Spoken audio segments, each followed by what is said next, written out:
कौन है?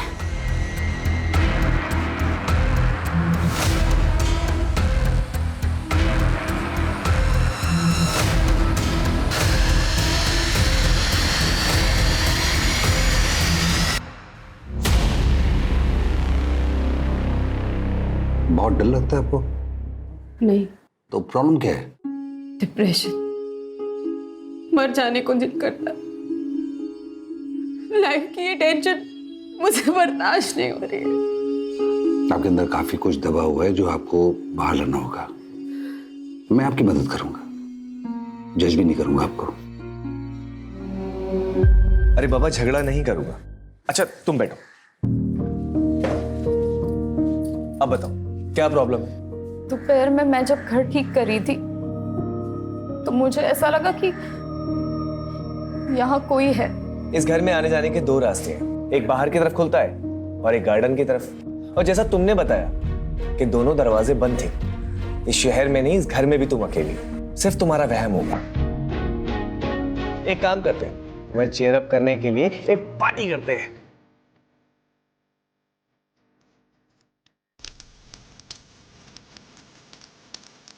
ये सब तुम्हारे लिए है।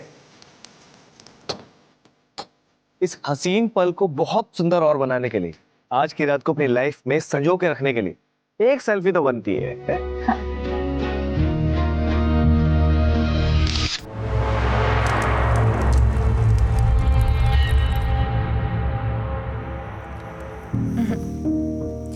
आप जानते हैं ना, मैं शराब नहीं पीती। प्लीज मेरे लिए, सिर्फ आपके लिए।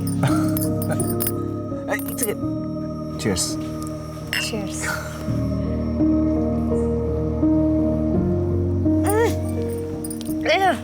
अब क्या हुआ? कड़वी लग रही है। कोशिश करो अच्छी लगे। अरे बॉटम्स अप, तुम तो मुझसे भी तेज निकली। एक और।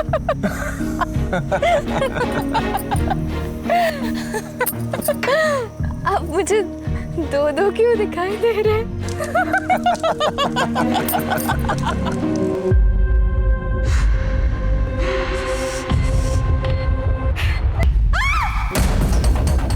संध्या, क्या हुआ? सब ठीक तो है ना? यहाँ कुछ तो है, मतलब इस घर में कुछ तो गड़बड़ है। मुझे बहुत डर लग रहा है। ये सब तुम्हारा वहम है, कुछ भी नहीं है। देखो नहीं नहीं, कुछ है यहाँ पे, कुछ तो है। अच्छा अच्छा ठीक है, मैं हूं ना तुम्हारे पास। तुम सो जाओ, सो जाओ।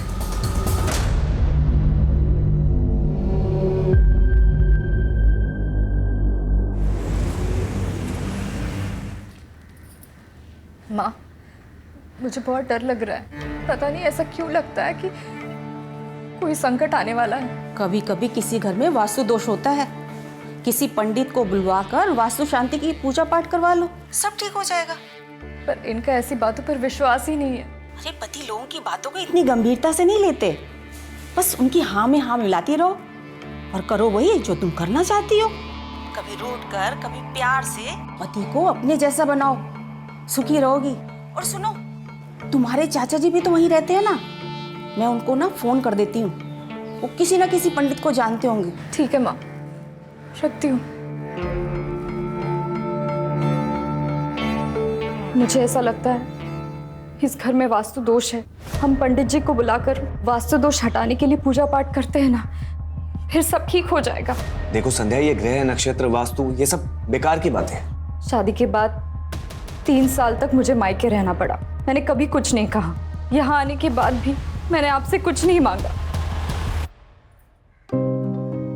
पहली बार मैं आपसे कुछ मांग रही हूँ, मना मत कीजिए। इस घर के वास्तु दोष को हटाने के लिए पूजा पाठ करते हैं ना, प्लीज मान जाइए।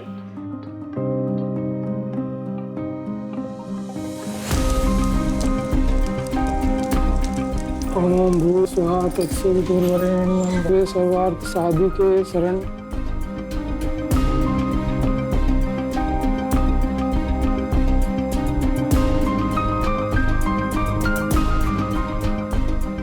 वास्तु दोष पूजा संपन्न हुई, अब कोई चिंता की बात नहीं है। बस इस जल को घर के अंदर बाहर सभी जगह छिड़क दीजिए, सारे वास्तु दोष दूर हो जाएंगे। जी पंडित जी। अच्छा यजमान, आज्ञा दीजिए। जी।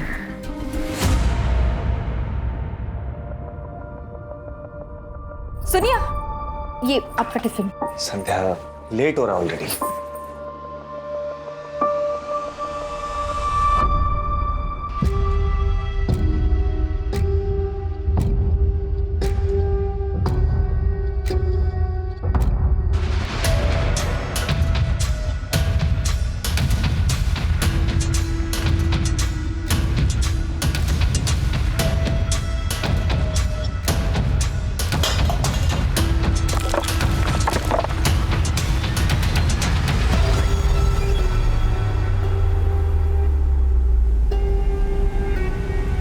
एक धक्के से कैसे टूट गया ये? हेलो, मैं संध्या बोल रही हूँ। यहाँ कोई मिस्त्री है क्या? हाँ, वो तंदूर ठीक कराना था।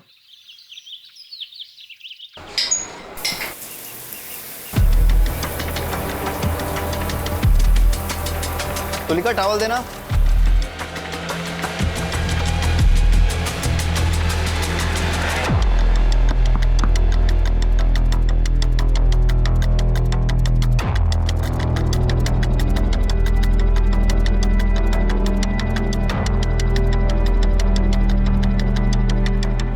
तुलिका, जब तक मैं घर वापस नहीं आता दरवाजा बिल्कुल मत खोलना।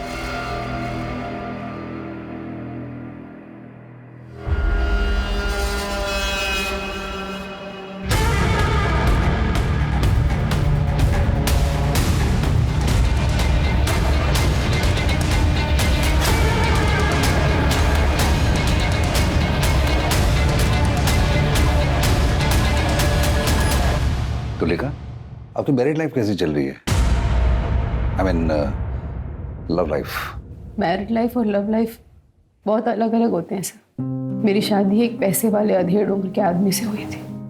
हस्बैंड वाइफ का रिश्ता तो बस नाम का ही था। ना वो मुझे कभी हस्बैंड का सुख दे पाए और ना मुझे कभी वाइफ होने का सुकून मिला। मेरी जिंदगी बस एक कोरा कागज बनकर रह गई। ऐसे में मेरी जिंदगी में कोई ऐसा आया जिसने मेरी पूरी जिंदगी बदल कर रख दी।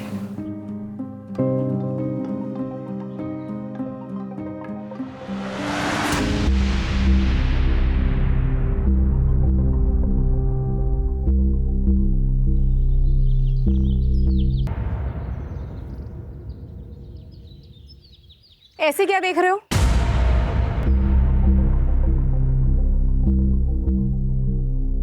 आप हैं ही इतनी खूबसूरत, बचपन से फैन रहे हैं आपके। लगता है आपने हमें पहचाना नहीं। रजत? बाप रे, कितने बड़े हो गए तुम। नहीं, अरे वाह, मुझे तो नाश्ते पे किसी ने बुलाया ही नहीं। तुम कोई मेहमान हो क्या? फैमिली मेंबर हो। हक से बैठो और हक से खाओ। अरे वाह, आपके हाथ के बने खाने का स्वाद तो पूरी दुनिया में कहीं नहीं मिल सकता। एक और दो, एक और दो, एक और दो।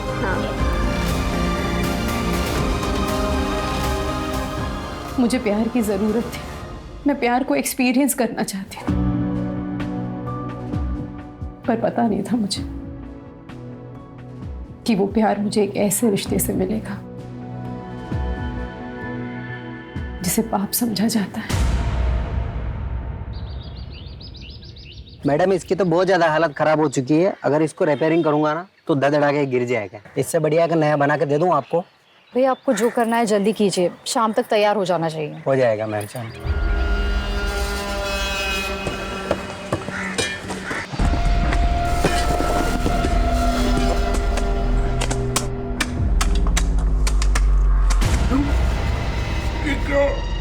मैडम को बुला ले। देखने में तो लाश 8-9 महीने पुरानी लग रही है। तो लाश तो आधी से ज्यादा डिकम्पोज हो चुकी है। कौन रहता है इस मकान में? मेरा नाम है श्याम श्रीवास्तव। ये आप ही का मकान है? नहीं सर, हम तो किराए पे रहते हैं सर। इसके मालिक तो बगड़िया जी। मैंने उन्हें फोन किया, वो आती ही होंगे। कब से रह रहे हैं किराए पे यहाँ? सर 7 महीने हो गए। मेरी वाइफ तंदूर का काम करवा रही थी सर, दाई करवाई तो नीचे लाश निकली। इस तंदूर का इस्तेमाल करते थे आप लोग? हाँ सर, अभी कुछ दिन पहले किया था सर। वो ये फोटो भी खींची थी सर। बगड़िया जी आ गए। आप लोग जरा वहाँ इंतजार कीजिए। जी आइए बगड़ जी। आपको पता है आपके घर में बने तंदूर के नीचे लाश मिली है हमें? पता नहीं सर, मैंने तो ये घर सोलंकी से 8 महीने पहले खरीदा और भाड़े पे चढ़ाया। सारा लेन देन नरेश एजेंट और प्रॉपर्टी साइट के जरिए हुआ। नरेश ही तो संभालता है यहाँ सब। सर, सोलंकी साहब अपने घर को बेचकर अपने बेटे के पास अफ्रीका शिफ्ट होना चाहते थे, तो मैंने उनके घर को बेचने की ऐड ऑनलाइन साइट पर चढ़ा दी। साथ में कुछ फोटोज भी डाल दिए सर। वो मेरा ऑफिस का जो लड़का है वो फोटोज काफ़ी अच्छी लेता है, तो घर की पिक्चर्स काफ़ी अच्छी आई तो ग्राहक भी तुरंत मिल गया। कब की बात है ये? सर कुछ 8-9 महीने पहले की बात होगी। तब भी इस घर में तंदूर था? सर पता नहीं, शायद हो भी सकता है। वैसे सर इस दौरान हमने कंस्ट्रक्शन तो कुछ नहीं किया इस घर में। अच्छा ये बताओ, इन दोनों से पहले इस घर में कौन कौन रह के गया? सर मैं सारी डिटेल्स निकाल कर आपको बताता हूँ। लेके आओ। चलता हूँ सर। राजीव सर। इससे पहले इस मकान में जितने भी लोग रह के गए सबकी डिटेल्स पता करो। Right sir. इस कपल की बैकग्राउंड चेक करो। सर।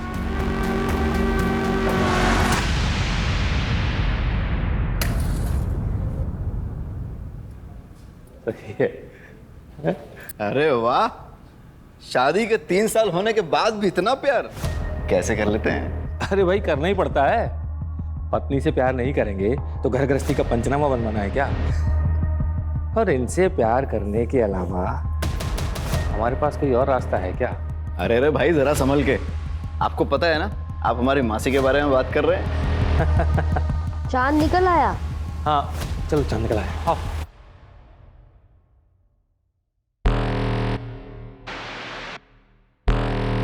हर शादी प्यार के भरोसे पर नहीं चलती।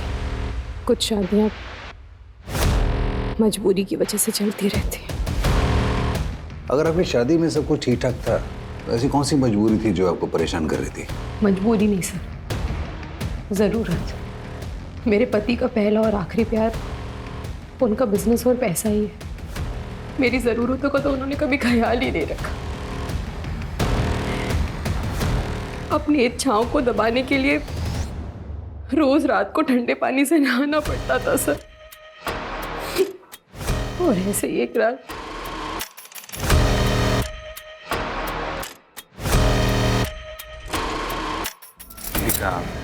बहुत थक गया हूँ, नींद आ रही है।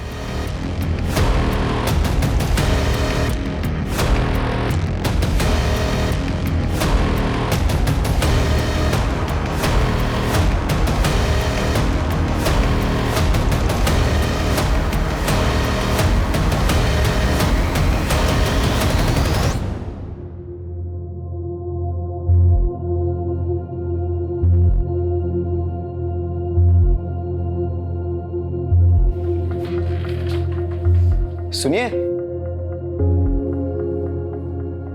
आप इतनी रात को नहा धोकर? तुम नहीं समझोगे। पढ़े लिखे हैं हम, सब समझते हैं और आपकी तकलीफ भी समझते हैं, लेकिन आप फिक्र मत कीजिए, हम हैं ना।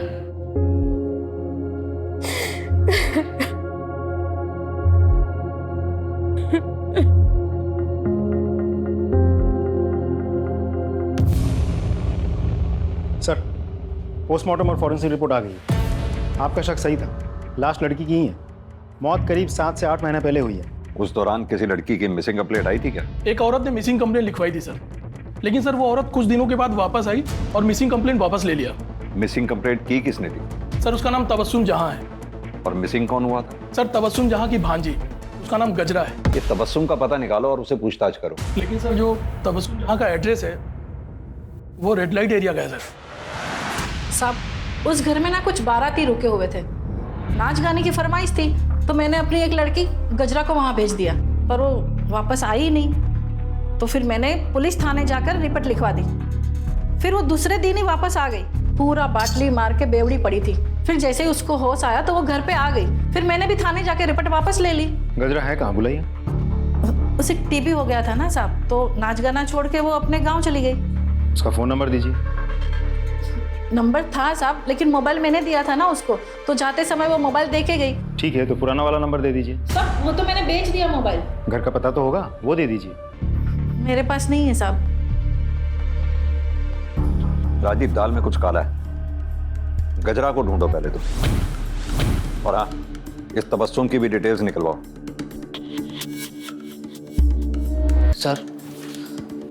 सर वो लाश वाले घर में जो लोग भी रहते थे उन सभी की इंफॉर्मेशन निकाली है सर मैंने। सर सबसे पहले उस घर में किराएदार के तौर पर ये रजत जी और उसकी विधवा बहन तन्वी आई थी सर। उसके बाद ये घर हमने बगाड़िया जी को भेज दिया सर। और सर कुछ समय के लिए हमने पवन कौल साहब को भी ये घर किराए पे दिया था। सर उसके बाद हाँ, ये जोशी जी के बेटे की शादी थी सर, तो उसके काफ़ी सारे दोस्त आए थे यहाँ पर। रजत और उसकी बहन की डिटेल्स? सर एक्चुअली वो डायरेक्ट पार्टी थी सोलंकी जी की, तो उन्हीं के पास सारी डिटेल्स होगी। लेकिन हाँ सर, मैंने हाँ रजत जी का फ़ोन नंबर निकाल लिया सर उनके पड़ोसियों से। सर मेरे बेटे के 2-3 दोस्त रुके थे उस घर में। एक तो अमेरिका में उसके साथ ही काम करता है, दूसरा जर्मनी में है और तीसरा शायद मुंबई में कहीं काम करता है। क्या आपको मालूम है उस दौरान आपके बेटे के दोस्तों ने रात में रेड लाइट एरिया से किसी नाचने वाली को घर बुलाया? उन्होंने तो नहीं बताया था, लेकिन हमें पता चला था सर कि वो लड़की की जो मौसी है ना, उसने जब पुलिस कंप्लेंट की तब बहुत डांटा था मैंने उसे। बाद में उन लोगों ने माफ़ी भी मांग ली थी और लड़की भी मिल गई थी। केस रफा दफा हो गया था और हमने भी बात को दबा दिया था। उन सभी बच्चों की डिटेल्स इन्हें लिखवा दीजिए। जी। अजय, क्या लगता है सर, ये केस हम सॉल्व कैसे करेंगे? लाश की शिनाख्त भी तो नहीं हो पा रही है।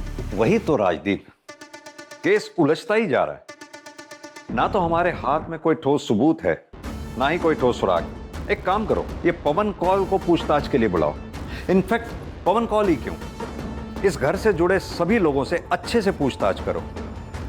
आई एम श्योर कच्चा ही सही पर एक धागा हमारे हाथ जरूर लगेगा। फिर लाश की शिनाख्त भी होगी और कातिल भी पकड़ा जाएगा।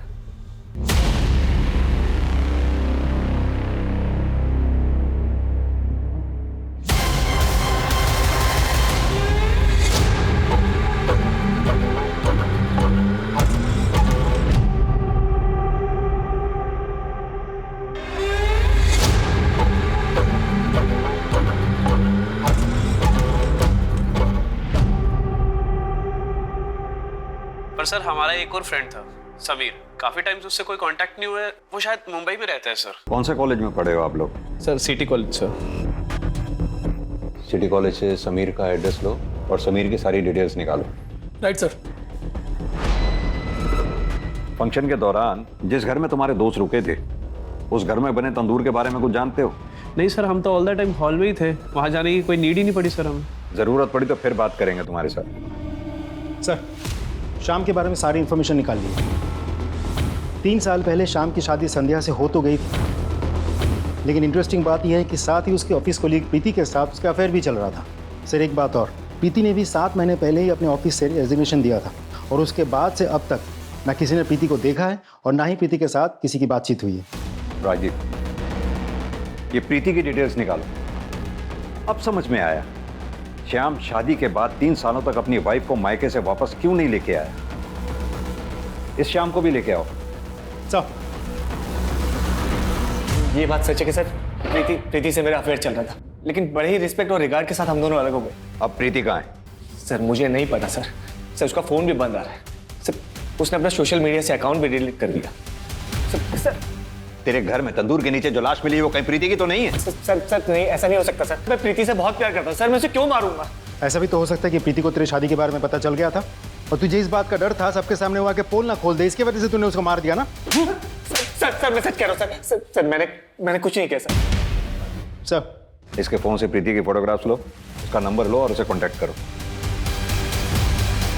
फोन दे। सर, नंबर तो डज नॉट एग्जिस्ट बता रहा है। प्रीति का फोन बंद होने से पहले कहां पे एक्टिव था, उसकी लास्ट लोकेशन पता करो, उसके कॉल डिटेल रिकॉर्ड्स भी निकालो, प्रीति के ऑफिस के रिकॉर्ड से उसका परमानेंट एड्रेस भी पता करो। सर फोन कॉल आया है, बुलाओ उन्हें। जी सर। देखिए सर, मेरे बेटे के जन्म संस्कार का फंक्शन था, बहुत सारे रिश्तेदार आए थे, इसलिए मैंने वो घर कुछ दिनों के लिए किराए पर लिया था। आपके रिश्तेदार जो उस घर में ठहरे थे, क्या उनमें कोई महिला भी थी? नहीं सर, वहाँ तो सारे जेंट्स रुके हुए थे। सारी लेडीज मेरे घर पे रुकी हुई थी और उनमें से कोई भी ना तो गायब है और ना ही किसी की डेथ हुई है। उस घर में आपने अपने रिश्तेदारों के लिए क्या किसी तंदूर का इस्तेमाल किया था?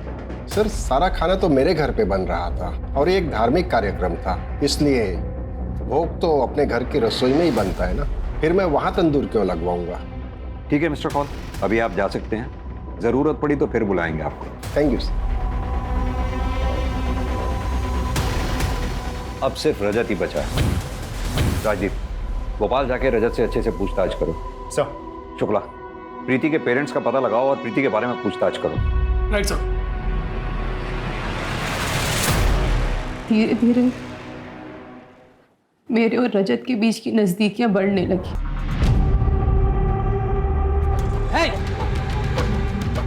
क्या करो तुम लोग? हैं?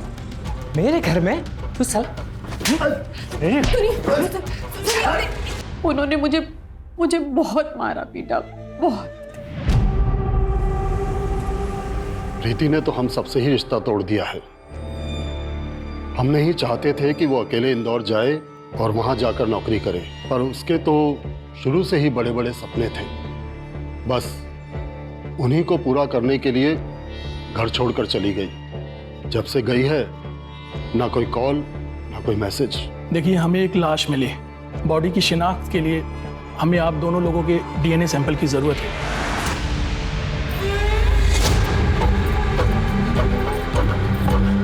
तुम नरेश के यहाँ काम करते हो? जी सर। तुम्ही ने वो वेबसाइट पे फोटोज अपलोड किए थे? जी सर। तो जब तुमने वो फोटोग्राफ्स लिए थे तो वहाँ तंदूर था क्या? हाँ सर था, लेकिन मुझे अंदर बाहर के फोटो लेने को कहा था तो मैंने निकाले और अपलोड कर दिए। लेकिन तुमने जो फोटोग्राफ अपलोड किए उसमें तो तंदूर हमें दिखा नहीं। सर साइट फोटो अपलोड करने की लिमिट होती है, तो इसलिए मैंने ज्यादा नहीं निकाले। ठीक है, तुम जा सकते हो, जरूरत पड़ेगी तो फिर बुलाएंगे। सर उस घर में रहने वाले पुराने टेनेंट रजत का पता चल गया। कहाँ का रहने वाला है? भोपाल का सर। राजीव सर, पता करो। Right sir.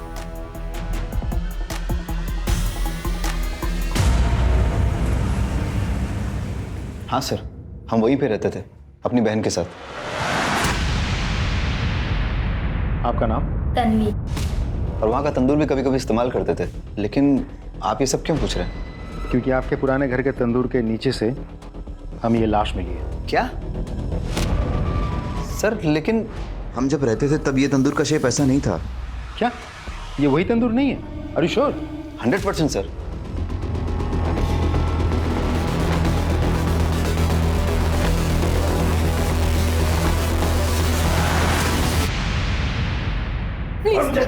रजत ने राजदीप को बताया कि उसने पिक में जिस तंदूर की फोटोग्राफ देखी वो वैसी नहीं है जैसी उसने उस घर में देखी थी।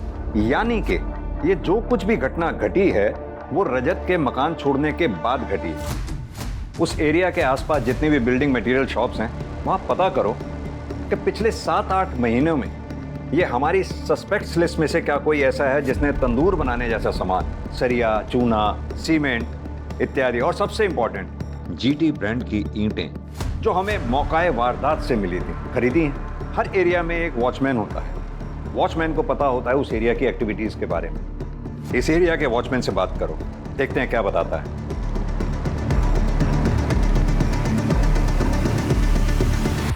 अरे भाई साहब, बोलिए। मैं इस एरिया में एक घर लेने की सोच रहा हूँ, तो थोड़ी सी जानकारी चाहिए थी। सर जानकारी बिना दक्षिणा के दूंगा तो जानकारी का अपमान हो जाएगा। बात तो आप सही कह रहे हैं। तो ऐसा करते हैं, अब बात करें? हाँ हाँ साहब, अब तो बात हो सकती है। मैंने इस एरिया में एक घर देख रखा है, लेकिन सुना है कि उसके पड़ोस वाले घर में कुछ भूत का चक्कर है। अरे सर आप बात तो सही कह रहे हैं, लेकिन भूत कुछ नहीं होते। लेकिन हाँ, उस घर में ना खेल बहुत होते थे। वो एजेंट नरेश है ना, उसी के हाथ में था भाड़े से ये घर। जब कोई भाड़े वाला रहने को नहीं आता है तो नरेश क्या करता है कि कुछ लड़कियों को लेके उधर आता है। अच्छा एक बात बताओ, नरेश ने उस घर के गार्डन में कभी कंस्ट्रक्शन का कोई काम करवाया था? वो एक नंबर का कंजूस है, एक दमड़ी नहीं खर्च करता है। लेकिन हाँ, जब लड़की की बात आती है ना तो उसकी जेब से धड़ाधड़ नोट निकलते हैं। अच्छा। हाँ। मैंने क्या किया सर? मैंने कुछ नहीं किया सर। मैं सब बताता हूँ सर, मैं सब बताता हूँ सर, सब बताता हूँ सर। राजदीप,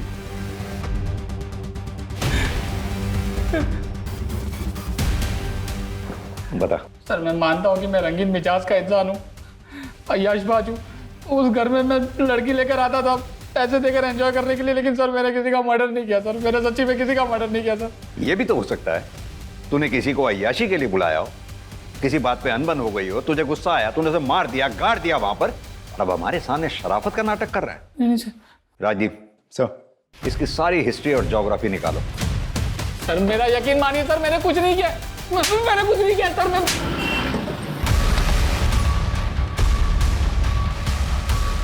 सर यही है जीटी ईटो का सप्लायर। हाँ सर, क्या चाहिए आपको? पिछले 8-9 महीनों में आपके दुकान से किस किस ने कंस्ट्रक्शन मटेरियल खरीदा है, जैसे कि इस तरह की ईंटें? सर हमारे पास हर खरीद का रिकॉर्ड रहता है। मैं जितने जल्दी हो सके आपको सब डिटेल पहुंचा दूंगा। ठीक, thank you. Sir forensic report आ गई है सर। सर डेड बॉडी की उंगलियों में कुछ बाल फंसे हुए थे सर, लेकिन उन बालों का डीएनए डेड बॉडी के साथ मैच नहीं कर रहा सर। वो बाल जरूर उस कातिल के होंगे। एक काम करो, नाखून से मिले बालों का डीएनए हमारे केस से जुड़े सारे सस्पेक्ट्स के डीएनए से मैच करके देखो, जरूर उस कातिल के होंगे। और वो रेड लाइट एरिया वाले खबरी के बारे में कुछ पता चला? सर वो अभी मुंबई गया हुआ, आज शाम को वापस आएगा सर। ठीक है सर। बताओ अब्दुल, क्या खबर है? गजरा वापस तो नहीं आई थी, पर पता नहीं तबस्सुम सबसे कहती फिर रही थी गजरा वापस आ गई। सुनने में ये भी आया है तबस्सुम ने गजरा का सच छुपाने के लिए काफी मोटी रकम ली है। हाँ साहब, ये बात सच है कि जोशी ने मुझे बहुत सारे पैसे दिए गजरा का केस वापस लेने के लिए। ये भी झूठ बुलवाया कि उसे टीबी हुआ है और वो वापस अपने गांव लौट गई है। ये सब उन लड़कों की वजह से हुआ है। खानदान के नाम पर कालिक पुत जाती, इसलिए हमने तबस्सुम को लाखों देकर उसका मुंह बंद करवाया। हुआ क्या था? वो बैचलर्स पार्टी के अगले दिन जब मेरा बेटा और उसके दोस्त जागे, उन्होंने देखा कि ना तो वहां पे गजरा थी और ना ही समीर था। समीर गजरा को लेकर भाग गया था सर। दोनों मेरे बेटे और उसके दोस्तों के वॉलेट और सारे वैल्यूएबल्स लेकर भाग गए थे सर। पुलिस कंप्लेंट क्यों नहीं लिख पाई थी तुम? अगर पुलिस कंप्लेंट हो जाती तो मेरे बेटे का रिश्ता नहीं टूट जाता और ग्रीन कार्ड बनने ही वाला था उसका। हमारी तो सारी मेहनत बेकार हो जाती है सर। क्या चाहते हैं आप मिस्टर जोशी? आपकी कहानी पे विश्वास करें? यह भी तो हो सकता है ना कि गजरा को आपके बेटे और उसके दोस्तों ने मिलकर मार दिया और फिर वहां गाड़ दिया हो और अपने पैसे के बल पर तबस्सुम का मुंह बंद करवा दिया, और फिर आपने कहा बच्चे विदेश चले गए, क्योंकि आप अच्छी तरह से जानते हम अपने तरीके से उन्हें इंटेरोगेट करना चाहे तो उन्हें इंडिया बुलाना मुश्किल है। क्या खूब कहानी बनाई है आपने। राजदीप सर, इनसे अपने तरीके से पूछताछ करो और इनके बेटे और उसके दोस्तों को इंडिया बुलाने की व्यवस्था करो। अब मैं इन सेशंस के लिए नहीं आ पाऊंगी। क्यों? वो मेरा पति, वो मेरी जान का दुश्मन बना हुआ है। मुझे तो लगता है जैसे वो मुझे जान से ही मार डालेगा, इसलिए आप कुछ दिन में घर से ही नहीं निकलूंगी। तो आप पुलिस की हेल्प लीजिए ना। पुलिस के पास जाऊंगी तो दुनिया भर को सब कुछ पता चल जाएगा, सब मेरा मजाक उड़ाने लगेंगे और ये सब मैं बर्दाश्त नहीं कर पाऊंगी। एक काम कीजिए, आप ये रखिए, इसमें मेरा नंबर है, अगर आपको मेरी कोई जरूरत लगे तब जरूर कॉल कीजिए। Thank you.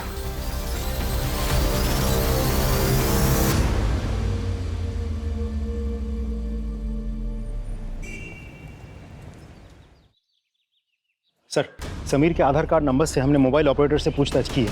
एक नंबर मिल गया है जो समीर के आधार कार्ड पर रजिस्टर्ड था, लेकिन वो नंबर लखनऊ का है। हम लखनऊ पुलिस से कोऑर्डिनेट कर रहे हैं, बहुत जल्द वो हमारी गिरफ्त में होगा। Good work Rajdeep. Thank you sir. Sir, Preeti के पेरेंट्स की डीएनए रिपोर्ट आ गई है सर। प्रीति के पेरेंट्स का डीएनए लाश के डीएनए से मैच नहीं हो रहा है। इसका मतलब ये लाश प्रीति की नहीं है। सर, इसका मतलब तो ये भी होता है कि श्याम कल्प्रिट है ही नहीं।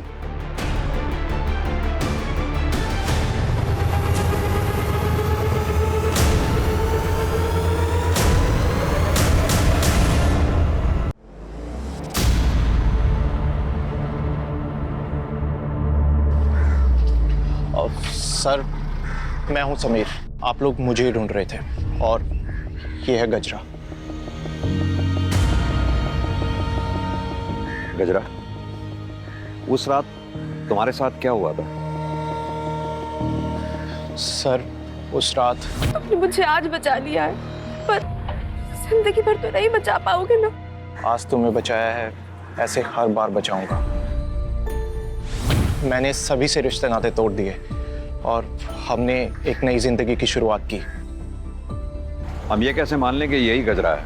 कोई आईडी वगैरह है आपकी?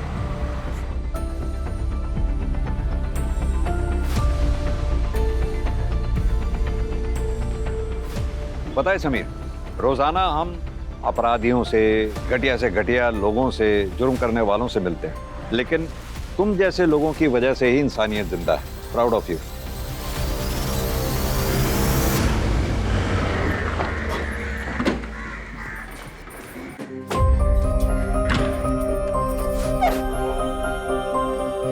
संध्या जी, आपके घर में जो लाश मिली थी वो प्रीति की नहीं है, और उस लाश के साथ आपके पति का कोई कनेक्शन नहीं है। आपके पति निर्दोष है। भगवान ने मेरी सुन ली। मैं पूरे 11 नारियल की पूजा करूंगी। अब हम इस घर में नहीं रहेंगे, कहीं और जाकर रहेंगे। अच्छा हुआ कि इस मनहूस घर को छोड़ के जा रही हो। अरे श्रापित है ये घर, जो यहाँ रहने आता है सब पागल हो जाता है। चलो, देरी हो रही है। मैडम, एक्सक्यूज मी, एक मिनट। जी?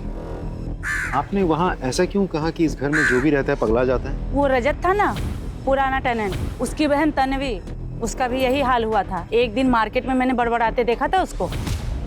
नहीं। तन्वी, अपनी क्या हालत बना रखी है तूने? चल मेरे साथ चल। वो तन्वी थी ना, वो बहुत बड़ी डिप्रेशन में चली गई थी। मैंने उसको साइकेट्रिस्ट से मिलने का सलाह दिया था, नंबर भी दिया था। 1-2 सेशन की, उसको सुधार आने लगा था और उसके बाद छोड़ दी। ये देखिए, मुंह पे निखार भी आने लगा था। तभी टाइम का वो फोटो है ये।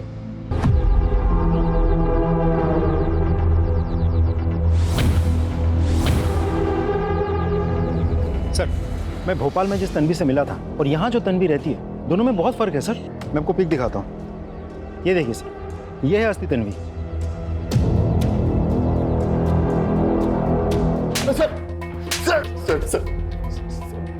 सर मैं सच कह रहा हूँ सर। सर मुझे नहीं पता कि तन्वी कहाँ है। मुझे लगा आप लोग मुझ पर शक करेंगे, इसलिए मैंने अपनी गर्लफ्रेंड को तन्वी बनाकर पेश कर दिया। तुझे कैसे नहीं पता कि तेरी बहन तन्वी कहाँ है? बोल। सर वो हमारा झगड़ा हो गया था, उसके बाद से मैंने कोई कांटेक्ट नहीं रखा उससे। सर मैं सच कह रहा हूँ सर। कहीं ऐसा तो नहीं जिस लड़की की तेरे घर में तंदूर के नीचे लाश मिली वो तन्वी की हो, जिसे तूने मार दिया और वहां गाड़ दिया? सर भगवान की कसम खा के कह रहा हूँ सर मैंने किसी को नहीं मारा। इसका डीएनए सैंपल लो और लाश के नाखून से जो हमें बाल मिले थे उसके डीएनए से मैच करके देखो।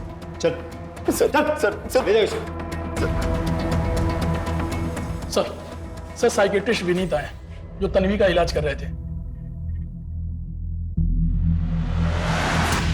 सर तन्वी का असली नाम तुलिका है और वो रजत की बहन नहीं, मौसी थी।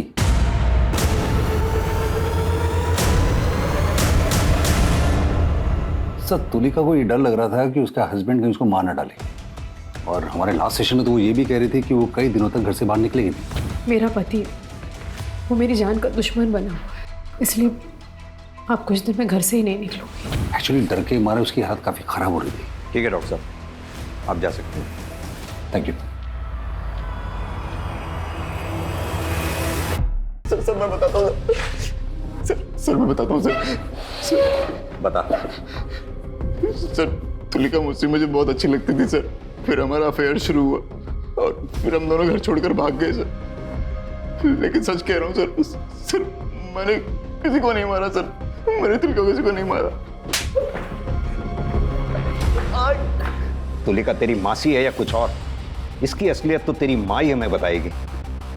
अपनी माँ का नंबर और पता दे। दे दो। मर गए दोनों मेरे लिए, मुंह दिखाने लायक नहीं छोड़ा।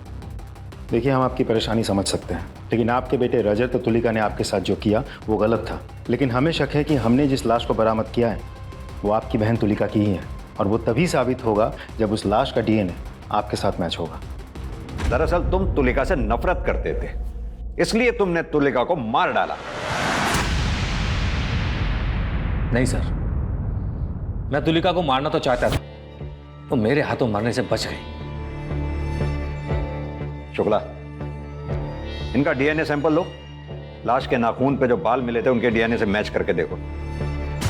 सर मौका वारदात में मिली उन ईंटों को लेकर हमने गहरी छानबीन की। उस तरह की ईंटें उन 3 महीनों के अंतराल में करीब 40 मिस्त्री और कॉन्ट्रैक्टर को बेची गई थी। हमने सबसे पूछताछ की, लेकिन किसी का भी कंस्ट्रक्शन का काम तब नहीं चल रहा था जब हमें उस तंदूर के नीचे गड़ी लाश मिली थी, सिर्फ एक को छोड़कर। कौन है वो? सर मिस्त्री रमेश, लेकिन वो फरार है। सर हमें लुकआउट नोटिस जारी करना पड़ेगा। हाँ सर डीएनए रिपोर्ट्स आ गई हैं, ये रही सर डेड बॉडी के साथ मिले बालों का डीएनए किसी भी सस्पेक्ट के साथ मैच नहीं कर रहा सर, लेकिन सर रजत की मां का डीएनए डेड बॉडी के साथ मैच हो गया। यानी कि लाश तुलिका की ही है। ये तुलिका के कॉल डिटेल रिकॉर्ड्स निकलवाओ। Right sir. सर मिस्त्री रमेश के बारे में पता चल गया, दीवार में कहीं छुपा बैठा है। ले आओ उसे। सर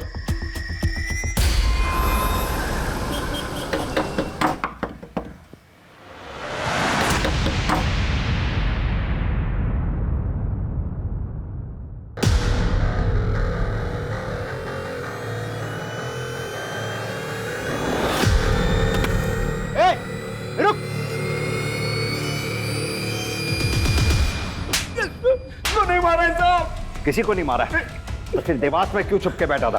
बोल। जब से तंदूर के नीचे से लाश मिलने की खबर आई मैं घबरा गया था साहब। लेकिन क्यों घबरा गया था? साहब क्योंकि 4 लाश दफन थी साहब, मैंने उसी पे तंदूर बना दिया था, लेकिन मैंने मारा नहीं है साहब। तूने नहीं मारा तो फिर किसने मारा? वो साहब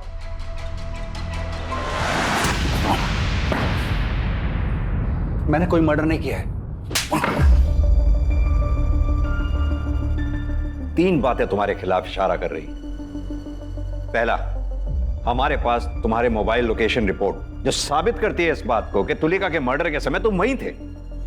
दूसरा, मिस्त्री रमेश का बयान जिसे तुमने तुलिका की लाश गाड़ के ऊपर तंदूर बनाने को कहा। तीसरी बात, तुलिका के नाखूनों से मिले बाल का डीएनए तुम्हारे डीएनए से मैच हो गया, रिपोर्ट आई जाएगी तुम्हें बताना ही पड़ेगा सब कुछ अपने बारे में।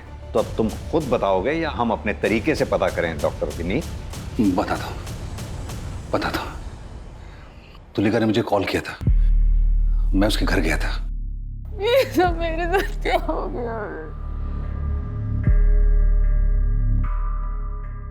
चलो।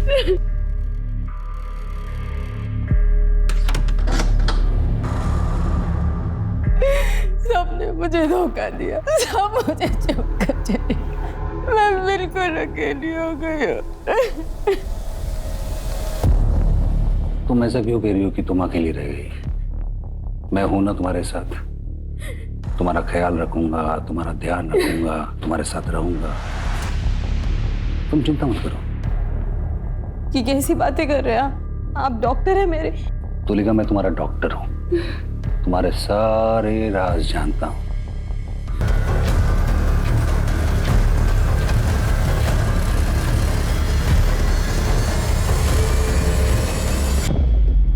और उसके बाद मैंने फिर से एक नया तंदूर बनवा दिया। एक मरीज का अपने डॉक्टर के ऊपर भगवान से भी ज्यादा भरोसा होता है। तुमने मरीज का भरोसा ही नहीं तोड़ा, उस बेचारी तुलिका की इज्जत भी लूटने की कोशिश की, और यही नहीं, उसे जान से भी मारा।